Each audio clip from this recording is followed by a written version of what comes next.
which, as we saw Shy do before, wasn't really very effective because they shut it down quite so hard with the early game to the bottom lane with the Renekton, with the constant pushing in the early turret kills. But Darren going to give it another shot, going to try it a little bit differently up against what could be Kale or could be Chen, yet to completely decide. Well, look at this, Panky. Who do you think has the stronger and who has that stronger early game and the stronger late game? Late game's going to go to Azubu, simple as that. They've got Vayne. They have that strongest game. If this will go to full item builds on both sides, Vayne will destroy anything Gambit throws at her. The question is, can they stave off that early aggression and allow it to get that far again? They've got Kale, they've got that invulnerability that will look after Captain Jack later on once they start to unload that burst on it. Alex has his teleport again, so he's going to be very mobile, getting all the way around the map again. We saw that facilitating First Blood now in multiple games. And we saw Azubu actually try it against them in the early game in that last one, but it didn't work out. So Alex has got it back. It is his favourite champion. It is his pro player pick. Frost, Blaze is going to be a little bit worried, but again, it's a new game. It's maybe a best of 3 series, but this is a fresh one. Actually, switch to Summer for the last second. Switch to an Exhaust. And actually, one thing I'm thinking about is that, you know, you have Ryze late game, you build it naturally tanky, and with that Frozen Heart, it's really going to slow that Vayne's attack speed and that Kale's attack speed, which you have to, you know, keep in mind if he goes for that Nash's Tooth Leandrews kind of build. Yeah, I mean, the trick to AP Kale is build everything that looks like a sword. If you get all the sword items, she does a lot of damage. Leandrews to me doesn't look like a sword. Sword and a mask then. Right, she's unmasked out. She needs a new mask. So swords and Leandrews, and you've got Kale. All right, Whip, who do you have your money on? I have my money on Azubu because we'll get a third game out of it. They've got a really strong comp. They've got that Vayne. All right, well, Panky wants a third game. I would love to see it too. We're going to send you over to our casters for potentially the final game with Joe, Jat, and Demon.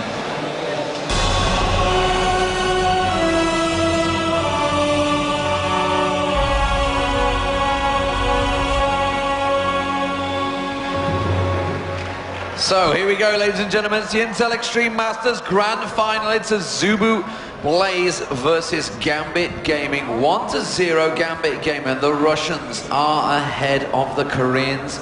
We would not have expected this from Friday, but they've been doing some Rocky montage stuff in the last 2 days, and they are ready and waiting to go. And they have managed to pull out some amazing tricks. 2-0 in Azubu Frost. Can they 2-0 Azubu Blaze?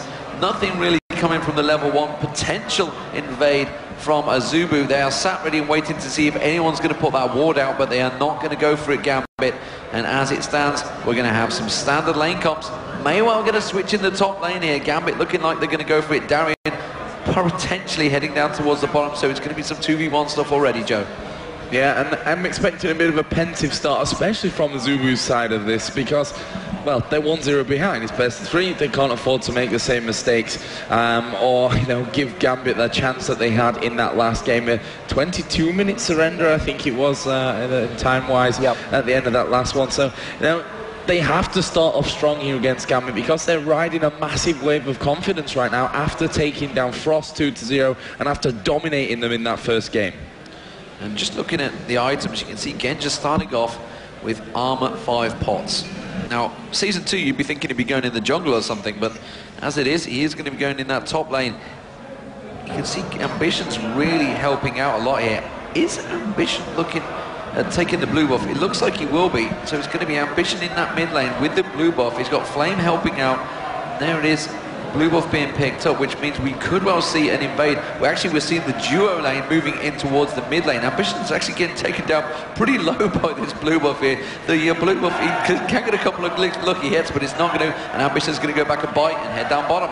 And there's a pretty good chance we could see Azubu Blaze try to invade for this red buff. We saw them do this in their first game against Fnatic, just trying to shut down Diamond Procs right off the bat. So as it stands at the moment, we do see the duo lane. We can see in towards... Oh, they are going for the invade, going in towards the red buff. Here we go. Helios is coming round. Diamond is sapped though, and you can see they are spotting them out here. The rest of the team going to collapse around. He goes all towards the bottom there. We're going to see Captain Jack coming in. They're going to dive in. His Lust Boy's going to get taken down. First blood could come out. Yes, he will. It's Shinzao picking it up. It's Diamond Procs. There's a return kill. Helios taking down Edward. Now they're going to flash through on towards Captain Jack. 2 flashes coming through. Genja Arcane shoots through. He picks up the kill. It's Alex Zinch, and they return to lane. It's a 2-1 after a failed invade for Azubu Blaze.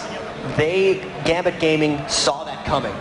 They knew the plan from Azubu. As soon as they saw the 2 people mid, the quickness with which they collapsed on that was instantaneously. Amazing start once again. Obviously that one kill did go over onto Mundo, but a kill for Rise, kill for Xin Zhao. We've seen exactly how devastating Diamond's been with Xin Zhao pick the entire time here. We'll see if we can continue that through into our second game of this grand final best of 3. And that's already approaching 1,000 gold lead after just 3 minutes and 40 seconds in there. We do have Darien taking down very low on the bottom lane. It is going to be Ambition forcing him way back here. It's a tough lane for him. And again, you can see the huge mob moving up to try to dive Flame. They did this so well in the first game, diving bottom lane. Flame is going to be tough to get out of this one. Everyone's coming. Yeah, that's not something you want to see. 3 members of Gambit Gaming all piling out the jungle straight towards you. And he's just going to get knocked up. Can he get away from this one? Edward's moving in to get the kills to kill. He's going to get in towards the first, puts the wall down. Let's dive the procs have it. They're going for the turret as well.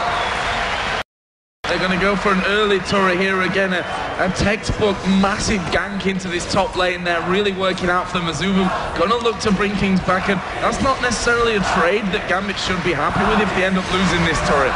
Yeah, they could well lose the middle turret here. In the mid lane, the Gambit cheers coming out, but Azubu are going to get a turret of their own here. They could just trade back and forward here, but the mid lane, that's not a turret I would want to lose. There's no way the Gambit are going to be able to get back and respond to this. Yeah, the overabundance of members top lane, and especially no one coming down to stop that turret push was a bit of a mistake. So the first real misstep we've seen from Gambit in really the last 4 games entirely. We'll see if it ends up costing them, because losing that mid turret gives Azubu Blaze so much roaming potential and really opens up the map for Helios's Mundo. You can see Darien in this bottom lane. He's struggling out to keep up and the Ruby Crystal. He actually did that exact same thing last game too, as a pickaxe rush. In all honesty, he just wants as much AD as possible so they can go for those early kills. He's so confident with the positioning, he doesn't care.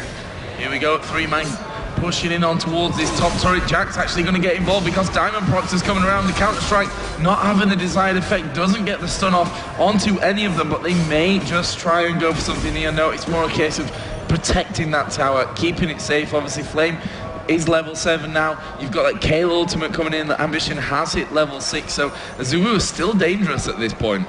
Again, just on his own down the bottom here. Lustboy trying to poke him out, trying to force him away. As Gosu Pepper had covered off, or Edward as he's now known. Obviously Edward being his first name. I guess he's followed Alex's flow and decided to go with that route. That's fine.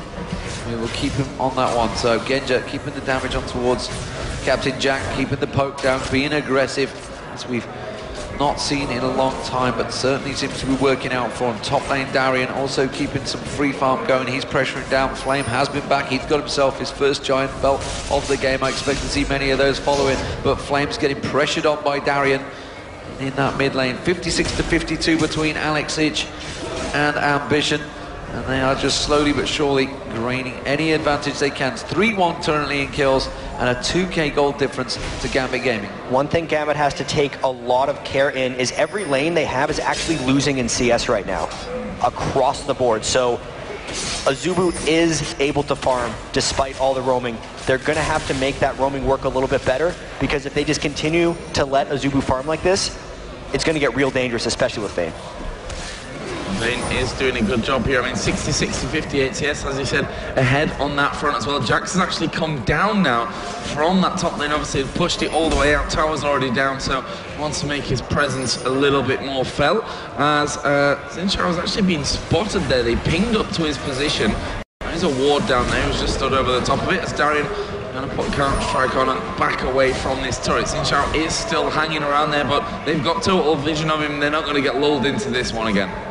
Yeah, he's going to try and sneak down into that bush. He's actually wasting a lot of time. Captain Jack and Dustboy very much prepared for this one. He has got Crescendo available should he try anything crazy. Gambol coming out, but he does manage to get caught by Genja's quick shot there. Well, they're going to keep farming. Vayne out farming Ezreal.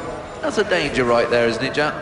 It's a pretty big danger for them. Captain Jack is an incredibly good Vayne. Way back at MLG Dallas, it actually got banned out against him every game. But Diamond has actually stuck around so long in this bottom lane, they probably think he's gone. And now he actually is. So I guess it's fine. Nothing really happening for him at that side of it after being stood on that ward for so long. Captain Jack here just going to let that wave push up towards his turret, try and hit everything and get that all under control. Meanwhile, in the top lane, we are seeing Jax go back in. Darian actually got that Doran's blade in there as well, while down at bottom actually they're killing each other. Captain Jack going very, very low. Mundo coming in from that back side. Can they get away? Captain Jack can't afford to get involved in case they turn around onto him. There's a flash in the end from Genja, but Kale is coming down as well. Ambition is coming go, but also is this Xin Zhao behind him. He's going to pop his ult roller, but see, will it be enough? He's going to get dazzled out here. Captain Jack returned back to lane as well, but they do manage to fend them all off. Alex was coming down, but he's too little too late. And Diamond Brooks is keeping on this one, but they're all going to back away. And at the start of all that, Genja and Edward actually killed Lustboy straight through a Shen ult and nearly took out Captain Jack too. That was everyone of Azubu pretty much trying to help out, and really just Genja and Edward taking them on. So all that aggression they've been showing in the past 3 games, they are just so hot right now. They are just playing amazingly. Gold stays at 2,000, the lead for Gambit, and there is the Dragon up again. Obviously, first one already took around about 6-minute mark by Gambit. The question is now, will Azubu try and do anything for this next spawn of it? They are certainly, they've certainly got the numbers down on this south side of the map. But we have here Alex Itch in the middle. There's Edward actually just put that pink ward down as well in front of the Dragon. So they've got complete vision of that area. And again, you see 2 pink wards almost right next to each other. That's something that we've seen time and time again today in these best of 3s from Edward. Yeah, and he is going to be clearing out that area. Alex picks up the blue buff. The rest of Moscow 5, aka Gambit Gaming now. They changed organizations just before this tournament. Are going to get in towards this, and honestly, I don't see Azubu reacting to this one. I think they feel they can't get it. They're not in a position. You can see everybody's out of sight, and it is going to be a second Dragon of the game for Gambit Gaming. And I just want to get back to Edward a little bit more. He's doing different support styles than most supports in this tournament. Everyone else is pretty much going 1 to 2 gold for 10 items and a Ruby Sightstone. Edward just goes no GP 10 items and pink wards early. Doesn't even care about the Sightstone. They're trying to win early with pressure, and thus far it's working great. And there is Edward. You can see him causing problems. He might get picked out though. He goes very aggressive in towards Lustboy. Alex tries to follow him. He's going to get condemned straight away. Crescendo from Lustboy. This is backfired, and Edward's going to go down. It's a double kill for Helios now. Darian thought about trying to join in. Instead, now Helios is going to chase down on Darian to manage to avoid the cleaver. Will back away. Meanwhile, the mid turret, there's a lot of pressure on that one from Diamond Prox and Genja. They're keeping on there. Ambition gets on towards Genja now. He's going to keep him back, and Genja's trying to put anything on towards his mid turret. It's not going to happen. The ward that is in between Azubu's bottom turrets really just won them that double kill entirely. With all the pink wards that Gambit had in the river, Alex thought there was no way they would see that gank coming, but they baited it out perfectly. As soon as Alex showed himself, Helios landed his Mundo Cleaver, and it cleaned up an easy double kill. Oh, this could be dangerous. So Darian actually going in. Actually will get knocked back there by Captain Jack, who keeps himself safe. So they've brought him back to 4-3. There's still that decent gold lead coming out because Gambit have had those 2 dragons that have come up so far. There we can see actually Mundo coming up through in towards that tri-bush. Not going to get anything from that one. There's a ton of ward coverage on that bottom side of the map now, but I think Gambit feel a little bit worried that they might be getting dove here. It's a 4-on-4 possibly down the bottom. They're going to try and hold on before that turret gets taken down. It will go down. Helios is the target. He's going to get dropped very low. You can see Darian goes in. Darian's going to have to back out. True Shot Barrage comes across, but it missed its target, and Genja comes back in, forces them away, but turret was taken by Azubu Blaze. Nice work once again to bring that one, bring the turret count back into their favour, and the gold also still now remaining at that 1,000 difference. In terms of items, some Fire Cape just being finished off there by Shen. We've got the Locket of the Iron Solari as well done for Xin Zhao, and Catalyst there on Ryzen again. He's gone. Home guard very, very early on. Yeah, the Iron Solari is also coming out very early, like you mentioned. It's something that Darian's been building so quick. And it's really interesting the way that he's built it every single game in Almost a Rush. Way back in Season 2, when Moscow 5 was really making a break for it, they were pretty much the first team to build Zeke's Herald a lot as well, and they masked a lot of the auras. And in this situation, the other team's massing Locker the Iron Solari, and then they also never build Aegis, which is strange, as they dive Wow, bottom.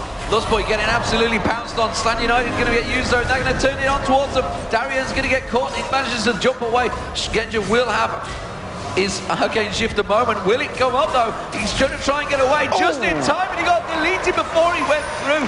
Caught out as he used it, trying to get the perfect position, and didn't have flash available. He had to just get the right spot to use that Arcane Shift. After such a great start here from Gambit, you can see the spirit that Azubu Blaze have here. It's like they started to fall behind, they got crushed in game number 1. They kept their heads up though, and they've managed to pull this one back in the kills, and now Edward could be in trouble. Actually decides not to force in, and as I say, that even pushed in a little bit further, but they're going to try and lock down Diamond Prox and Alex Itchy. Helios is going around. Cleaver dodged nicely by Alex. Diamond going to juke around there through that rush. The slow will come out by Kale. There is Edward to put the stun down if they need it, and they can even turn this one around. Helios taking the brunt of the damage, but it's just not enough. They back off. Yeah, it's just about in time there. They're going to leap in though. Darian tries to get on towards Flame there. Immediately knocked away. Back on towards Flame. They're keeping on him. The exhaust is down. And now Gambit are the pursuers. They're going to chase around. Captain Jack's avoiding the damage. Can they force something from this? There's not really a great many options there. And Flame is going to get away quickly. Shadow Dash us off. Gambit not being able to chase down any kills despite seemingly having a really large positional advantage in that team fight is a bad sign for them if they want to win this game. They had the big lead. They've given up 3 kills trying to dive the turret bottom. Despite not doing really any damage to it, they're getting a little bit out-farmed in some of the lanes. Flame is getting quite fed in all this. They are probably able to take this mid turret down, but they have been letting this game slip away, and they got to be really careful because Azubu Blaze scales really well. Now we see Captain Jack just coming a little bit too late. Nicely done from Genja, finishing off that outer turret in the middle, so both teams losing that one. That brings us back to level in terms of the turrets. Here we go, and Genja going to be tracked down by Captain Jack, who's done a great job. Arcane Shift though will save him over towards those raids, and now it looks like they're going to try and close in on towards Daria, and there are 3 of them there. Kale's coming from that backside. Darian's going to have to do something amazing with this one. There goes the slow. He's not getting out of that one alive. That was the Darian of old, getting caught out of position. That's the kind of things that I thought he'd moved away from, but clearly not when he goes on towards Jackson. He could not get away. 5-4 now as Azubu Blaze tracking and keeping up with Gambit Gaming. Just 1K behind in gold still, even in turrets, but that top turret is perilously close to going down. There's a 4-man stack pushing in for it. And they're up by 1,000 gold, that is Gambit Gaming, but I feel like they're letting this game slip away. They're trying to engage up top though. Here we go, Diamond going to get the knock up there on towards Lustboy. Will use the ultimate as well, but can they follow in with this one? There goes the ultimate out of Ezreal, but can they catch in there? We've got Tariq and Rise coming around the side. Vayne actually flashes away. Use Cleanse in there as well. Flash from Flame. They're going to turn it around, taking down Helios there, and they're going to keep pushing. Can they get any more from this? Flash over the top, and that is bad times for Ambition. He's used his ultimate. Slows Alex Itch. Are they going to be able to catch him? Yes, with the flash. Here comes Stan United though. Is it going to be in time? Yes, just about, but Genja isn't finished just yet. He's splitting up. He needs one more auto attack here onto Ambition. Can they get around? Zinchao is going to catch him. Diamond gets the kill. 7-5 to Gambit. Well, very close stuff. Crazy chasing across the map. It started off in the bottom. It nearly finished in the bottom area there. Crazy stuff. And the dragon just comes up in time, and they're going to jump straight towards it. And it's going to be the 3rd dragon of the game for Gambit Gaming to extend the gold lead to 4,000. Right when we said they might be losing control of the game or had given up their lead, they get it back again. That was a tremendous chase. They used their summoner spells very smartly, and they actually burned almost everything from Azubu Blaze during that engagement as well. So Gambit Gaming, 20 minutes into this one. They have the 1-0 lead. They're going to chase on towards Edward, but Darian's back in there again. Is this too little too late? Captain Jack pops his ultimate. They're on towards Darian. Darian trying his best to get on towards him.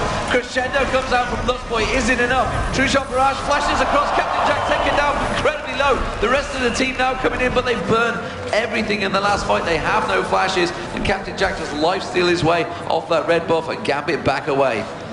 They both managed to survive that one there in the end. Obviously, Captain Jack low, Darian super low, but neither of them actually going down. So that leaves us 25,500 to 29.4. 7-5 in the kills. Let's have a look at the distribution.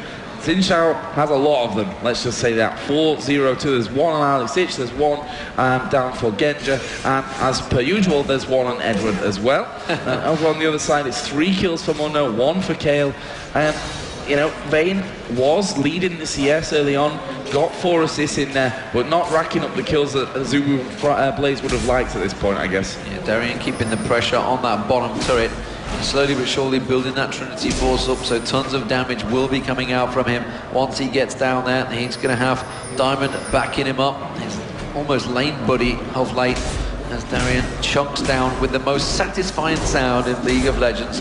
It is a Jack beating on a turret. The rest of the team also coming down here, so 4 men down here now.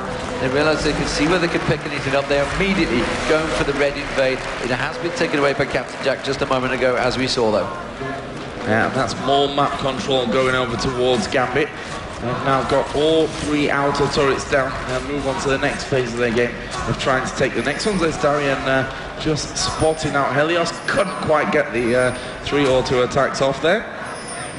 As we get a close-up rewards, in case you forgot what they look like. Cheers, Banky. Just keeping us updated and relevant. They're going to try and go up towards the top. No, it's going to back away immediately. The moment Alex, anyone made the move, they have that ward in the middle so they can cover it off there. Anyone that made their move towards Flame at the top, and he's backed straight away. The Shen split push, they're trying it. It's kind of working. He's got a 60 CS advantage over Darien currently, but is it too late? And they're trying to hold off the Shen split push with Ryze, which is kind of working for now because, at least at the moment, Flame has stacked armor to lane against Jax, and then Ryze is doing enough damage to be able to duel him in that lane. That won't be the case forever, however, and the Aegis Legion did get completed on Diamond. That's something they hadn't built in the past few games. Could just be the luxury of having 4 kills. They're not against the item, it appears. You can see that Rod of Ages now is going to be finished up on Ryze. Obviously, the Sorcerer Shoes from earlier on also going to be moving forward here as well. Obviously, Tia's been there for a while, stacking that one up. So, what is next here for Gambit? What is their next move in this game? You can see Azubu just clearing out those middle and top lanes, and Alex is just waiting. He's just going to keep going for that push. Yeah, what is next for Azubu? That's the question. They're going to try and pin down on towards Darien. Captain Jack, he's been trying to create something from nothing for a while here. We are going to get Edward joining Alex in and around that blue buff. He's going to come around. Is there a pink ward going to go down? Yes, I think Edward's just taking it down. I'm pretty sure he's put a pink ward down on the blue, and he has indeed. And immediately you see Ambition come back in. They put a pink ward down. It's a ward fight, ladies and gentlemen. But oh, he puts another pink down. Oh dear, Edward. Forever the troll. And he is going to find himself. The rest of the team starting to group up here. And this is, look at this. They've had to full-man the Wolves now. Azubu starting to really maybe feel a little bit of pressure I feel from Gambit Gaming here.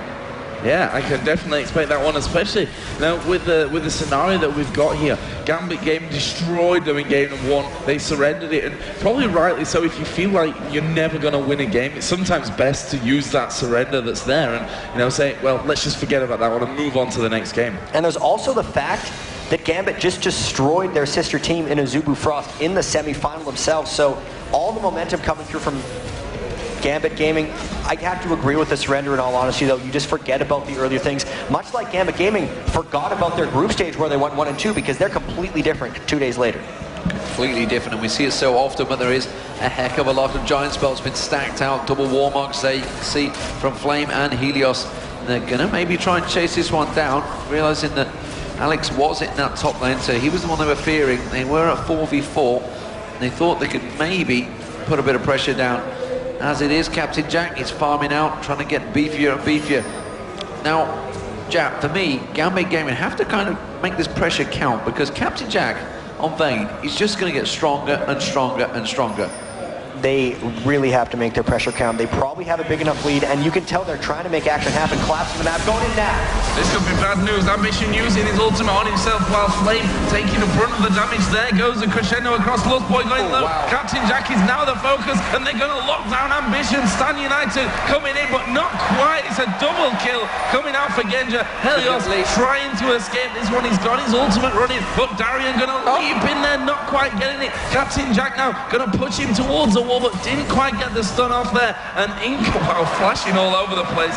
Flame was taken down in the end. Genja will flash away from the turret, and that will be a 3-for-0.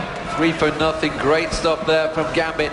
Really, they just engaged at the right time. It was Azubu that were looking for the fight, but Gambit had moved and rotated enough to be able to react. And now they're going to try and force a Baron at 26 minutes. They're going to have to be able to kill this one pretty quick. I think they got caught out by the side of the ward, so Azubu Blaze does know they're going here. You can see Captain Jack working his way in that position. They'll see him in the ward. Baron's at about half health. They might have to peel off this one. I'm not sure how they're going to handle it. And it looks like they are going to peel off there. Alex, it's starting to run off. Baron, of course, still tagged down to 3,000 HP. Down to 1600. Here we go. They're going to take it. Nicely done, Gambit, with the first Baron of this second game. 3-2 in turrets. Gambit Gaming 10-5 in kills, and now 8,000 gold up with the Baron buff. They have the inner turrets now to take down. We saw them last game with that Baron buff. They managed to shred down all 3 inner turrets. Will they do the same again? And right as we were talking about Gambit having to make a move, they fought. They had invaded the blue buff and they just created action. They did not allow the split push to get to him. They went to the split pusher and forced a fight.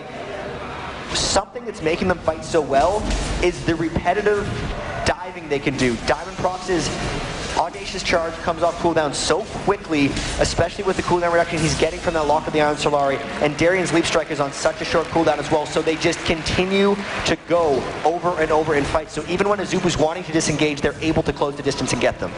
Now we've just seen a turret brought back for Azubu Blaze. That leaves us at 3-3, but that gold lead is creeping towards the 10,000 in the items that we've just seen bought. There was a giant belt picked up by Diamond Prox. The Trinity Force is finished on Jax. You've got Last Whisper Bloodthirster in there.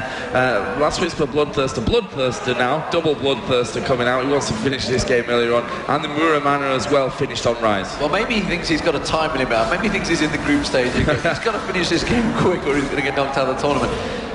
I'm going to give you news here, Genja. You are absolutely destroying this tournament, and today he has been on fire. Genja, definitely one of the MVPs for me today. Of course, everyone will be thinking Peke may well take that title because of some heroics he did, but Diamond, Prox and Darian, they're going to dive up towards this one. They've gone towards Ambition, forced him away. True Shot Barrage flashes by. They're going to try and force him to use it in vulnerability. He's had to use it on himself, and the Crescendo comes out as a full-on defensive mechanism, but Lost Boy got dropped by Alex just before that happened, got the inner turret. They're going to wait for the second wave and continue pushing through. And with the Baron buff, they're all going to be regenning up a whole bunch. The ultimates are completely spent aside from the Shen ult. They're just going to go for this inhibitor right here. And they're going to go diving straight in towards Flame there. Captain Jack getting stunned up. They're going to go straight in. That is being absolutely exploded from the map. And this could be it. This could be a big, big push from Gambit. They're going to take the inhibitor turret and the inhibitor as well. 2 30-second plus death timers on Azubu. They might look to end right here. They have tons of armor and tankiness. They've got the Siege Minion as well, and he's going to take a lot of hits. It's going to be the first excellent turret of the game. The Intel Extreme Masters in Katowic could well be picked up by Gambit Gaming. Every Intel Extreme Masters they come to, they win, and it is going to be the Russian team, the newly formed team, taking it home 2-0, 2-0. Both games against Azubu. They are the Korean destroyers, and they have taken it once again here at home. The crowd here have a new favourite team, I think. They are on their feet. Everyone here, an amazing, amazing crowd as well. And that can happen when you've got the support of a crowd this big. That can really help you. And let's be honest, Gambit have been so confident all day. After they thrashed Frost, after they destroyed Blaze in game number 1, you'd have to be a crazy person to say that they were going to lose this second game. This is the biggest momentum shift I've ever seen in a League of Legends tournament. Everyone thought Gambit Gaming was dead. People were talking about M5 being over a couple days ago. Just listen to this crowd. Now they might be the best team in the world. They could be. And the thing is, they've not done particularly bad ever. And that's the thing that people just kind of stopped saying that they were the best. But they didn't really lose that much, did they? They never forgot, that's for sure. Yeah. They came in with a passion, and they've certainly pleased the crowd. It is Gambit Gaming taking the Intel Extreme Masters.